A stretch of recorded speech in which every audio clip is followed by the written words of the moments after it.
എൻ്റെ പൊന്നോ, ഒന്നലെ ഒരു സിനിമ കണ്ടു, മാർക്കോ. നമ്മൾ ഇന്ത്യയിൽ ഇന്ന് വരെ വന്നതിൽ ഏറ്റവും വലിയ വയലൻസ് പടം നമ്മൾ പറഞ്ഞിരുന്നത് കില്ലായിരുന്നു.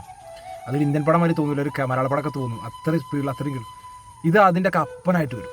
മാർക്കോ പാൻ ഇന്ത്യൻ ലെവലിൽ എന്തിനാണ് ഇറക്കിയത് എന്നുള്ളത് ഇപ്പോഴാണ് മനസ്സിലായത്. കണ്ടപ്പോഴാണ് ഓല് കൊടുത്ത ഹൈപ്പിനോട് 101% നീതി പുലർത്തിയിട്ടാണ് ഈ സിനിമ ഇറക്കിയിട്ടുള്ളത്. 30 കോടി ബഡ്ജറ്റിൽ ഹെവി വയലൻസ് എന്നൊക്കെ പറഞ്ഞാൽ ക്ലൈമാക്സ് ഒക്കെ കാണാൻ കഴിയില്ല, തരിച്ചു പോകും. ഇതൊരു മലയാള സിനിമയാണോ എന്നുള്ളത് തന്നെ ഇതിൻ്റെ ബാക്ക്ഗ്രൗണ്ട് സ്കോറും ഇതിൻ്റെ ക്യാമറ വർക്കും ഇതിൻ്റെ ഡയറക്ഷനെ കണ്ടു കഴിഞ്ഞാൽ നമ്മളൊന്ന് അത്ഭുതപ്പെട്ടു പോകും. ഇങ്ങനെ മലയാള സിനിമ എടുക്കുക എന്നുള്ളത് ഇത്രയും കുറഞ്ഞ ബഡ്ജറ്റിൽ.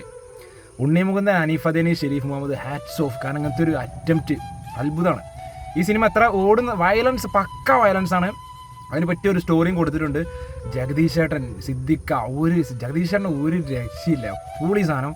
പിന്നെ ഉണ്ണിമുകുന്ദൻ്റെ സ്ക്രീൻ പ്രസൻസ്, സ്വാഗൊക്കെ വേറെ ലെവല്. DOP, പിന്നെ BGM രവി ബസൂർ, പിന്നെ ഇതിൻ്റെ ഡയറക്ഷൻ അനീഫ് അദേനി. ആ ചെളി ചെക്കനാണ് ഈ സാധനം ചെയ്തതെന്നുള്ളത്. പക്ഷേ സിനിമ എത്രത്തോളം ഓടും എന്നുള്ളത് നമുക്കറിയില്ല. കാരണം ഉണ്ണിമുകുന്ദൻ്റെ മേപ്പടിയാന്ന് പറഞ്ഞ സിനിമ ഇതിന് മുന്നേ ഫ്ലോപ്പ് ആക്കിയതാണ് കേരളക്കാർ. കാരണം ഇവിടെ BJP, CPM എന്നൊക്കെ പറഞ്ഞുകൊണ്ട് രാഷ്ട്രീയം കുത്തിക്കയറ്റും സിനിമയിൽ. അതൊക്കെ വ്യക്തി സ്വാതന്ത്ര്യം, അത് അവരവരുടെ ഇഷ്ടം. ഓരോരുത്തർ അതിനുള്ള ഇത് ഇന്ത്യയിലുണ്ട്. അതുമായിട്ട് യാതൊരു ബന്ധപ്പെടുത്തരുത്. സിനിമ വേറെ, രാഷ്ട്രീയം വേറെ. സിനിമ ഇഷ്ടപ്പെട്ട നമ്മൾ നല്ലത് പറയാന്നുള്ളതാണ്. ഒരു രക്ഷയില്ലാത്ത വയലൻസ് മാത്രം ആഗ്രഹിക്കുന്ന ആളുകളുണ്ടെങ്കിൽ തിയേറ്റർക്ക് വിട്ടോളി. അജാതി പടം. കുട്ടികളെയും ഫാമിലീസിനും കൊണ്ട് പോകാനേ നിൽക്കണ്ട. ലോജിക്ക് നോക്കണോലും പ്രകൃതി പടത്തിൻ്റെ ആശാമാരൊക്കെ എന്ത് ചെയ്യുക, വിട്ടുകൾ നിന്നോളൂ.